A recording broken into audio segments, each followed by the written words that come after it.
Good morning आपको सास की व्लॉग में। तो आज मैं बहुत खुश हूँ, पर मेरी बहू को आज मैं सताने वाली हूँ। तो मैं सुबह उठ के जब देखी तो घर साफ था, झाड़ा हुआ पोछा हुआ था। तो अब मैं चली, देखा सब कुछ ठीक था सब।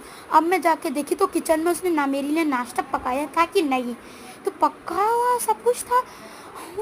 हालांकि ठंडा था, मैं गर्म करके खा, ऐसा मेरी बहू ने सोचा होगा, पर ऐसा मैं नहीं करूँगी। इसके बाद मुझे इतना गुस्सा आया कि मैं मेरी बहू को देखा तो अभी भी सो रही है 10 बजे। फिर मैं जाके अपने सारे रिश्तेदार को फ़ोन करके उनको बताने लगी मेरी बहू अभी तक नहीं उठा है और कल का बासी खाना ठंडा रखा है, अब मैं क्या करूं। मैं रो रही थी।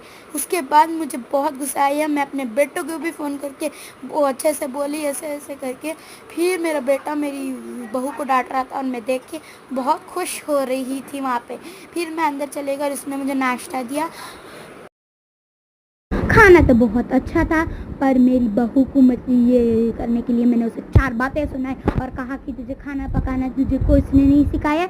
उसके बाद जब वो चले गई मैंने पूरा खाना खा लिया जब तक मेरी बहू देखती थी। फिर मैं चुप के बैठ रही थी, क्या करूं। फिर मेरे दिमाग में खुराफाती आइडिया आया कि मेरी बहू को कैसे मैं ये करूं। फिर मैं बैठ के उसे कहा कि कुछ मेरे लिए बना दो चाय। तो चाय उसने दी थी, इतनी गंदी बनाई थी। उसके बाद फिर से मैंने उसे 4 बातें, 4 नहीं 8 बातें सुना दिए।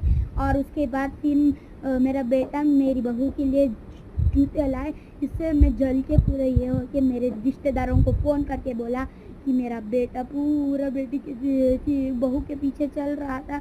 उसके बाद मैं रो रो रो के अपने रिश्तेदार को ऐसे और मुझे इतनी ये रहता। उसके बाद मैंने सोचा कि मैं खुद का बोले रिश्ता बांध करके मैं चले जाऊंगी।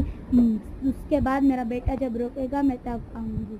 अभी तो चल रही हूँ, रोका नहीं, हाँ रोक लिया। और मैं छोड़ो, तरस खा के मैं उसके घर में चले गई। तो आज के लिए बस इतना ही रख दिया। कल मिलते हैं आपको नेक्स्ट ब्लॉग में। बाय। और मैं भी